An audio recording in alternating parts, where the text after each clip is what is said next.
गुस्सा, क्रोध एक बहुत ही पावरफुल इमोशन है ना? हम सब इसे महसूस करते हैं। पर क्या हम इसे सच में समझते हैं? ये एक ऐसी आग है जो हमारी सोचने समझने की शक्ति को भी जलाकर राख कर सकती है। तो चलिए आज इसी उलझी हुई भावना की परतों को एक-एक करके खोलते हैं। तो आज हम क्या-क्या देखने वाले हैं? सबसे पहले हम क्रोध का एक इंट्रोडक्शन लेंगे कि ये आखिर है क्या? फिर हम इसके मेन कारणों को जानेंगे। इसके बाद हम देखेंगे कि इसका हमारी सोच पर क्या असर पड़ता है और आखिर में हम गुस्से के कुछ छिपे हुए मकसदों को समझने की कोशिश करेंगे। तो चलिए शुरू करते हैं पहले हिस्से से और समझते हैं कि फिजिकली और मेंटली आखिर ये गुस्सा है क्या। पता है, गुस्सा सिर्फ एक फीलिंग नहीं है, ये हमारे शरीर में एक फिजिकल रिएक्शन शुरू कर देता है।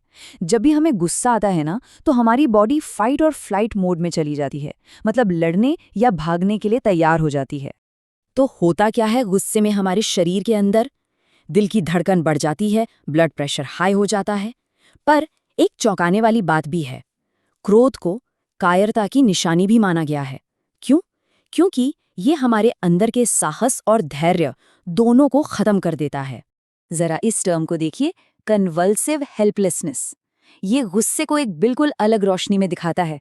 ये ताकत नहीं, बल्कि एक गहरी बेकाबू लाचारी है। एक ऐसी स्टेट जहां सोचने समझने की शक्ति खत्म हो जाती है और इंसान खुद पर से कंट्रोल खो बैठता है। तो सवाल ये है कि आखिर गुस्सा आता क्यों है? चलिए अब उन आम वजहों पर नजर डालते हैं जो इस आग को हवा देती हैं। गुस्से की सबसे बड़ी वजहों में से एक है हमारा ईगो, वो वाली सोच कि मैं ही सही हूं, मुझे कोई कुछ कैसे कह सकता है। जब भी कोई हमारी इस सोच को चैलेंज करता है तो हमारा गुस्सा एक ढाल की तरह बचाव करने आ जाता है। कभी सोचा है कैसे किसी की एक कड़वी बात पर हम सालों पुरानी दोस्ती को एक झटके में तोड़ देते हैं? ये बिल्कुल वही बात है, दूर की न सोच पाना। गुस्सा हमें आने वाले नतीजों के प्रति अंधा बना देता है और हम वो कर बैठते हैं जिसका बाद में सिर्फ अफसोस होता है। एक और बहुत बड़ी वजह है जब किसी को महसूस होता है कि उन्हें नीचा दिखाया जा रहा है या सोसाइटी उन्हें इग्नोर कर रही है। जब सेल्फ रिस्पेक्ट पर चोट लगती है तो गुस्सा अक्सर उसी दर्द की एक चीख बनकर बाहर आता है।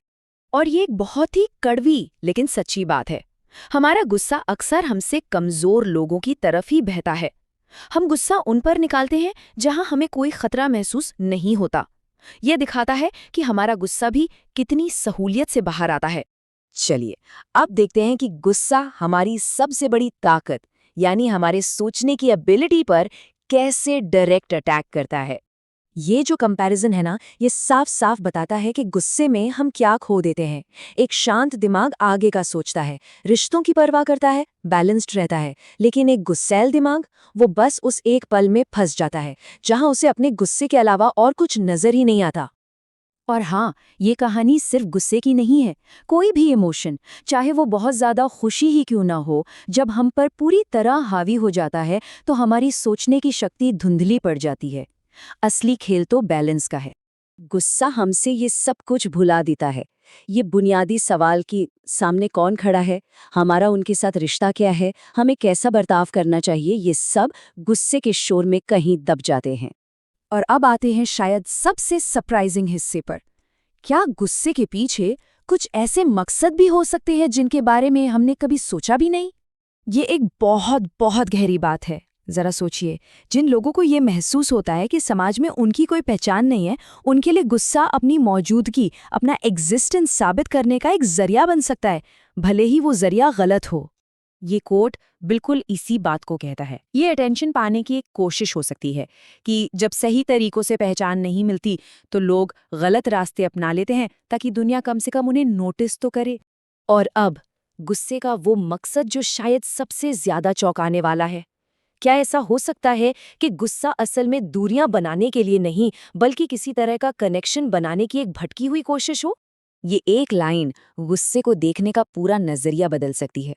हो सकता है कि गुस्से के उस भयानक चेहरे के पीछे कहीं गहरे में प्यार और अपनेपन की एक उम्मीद छुपी हो। हाँ, ये प्यार पाने का एक बहुत ही टेढ़ा, बहुत ही बिगड़ा हुआ तरीका हो सकता है, पर उसकी जड़ में वही इंसानी जरूरत है।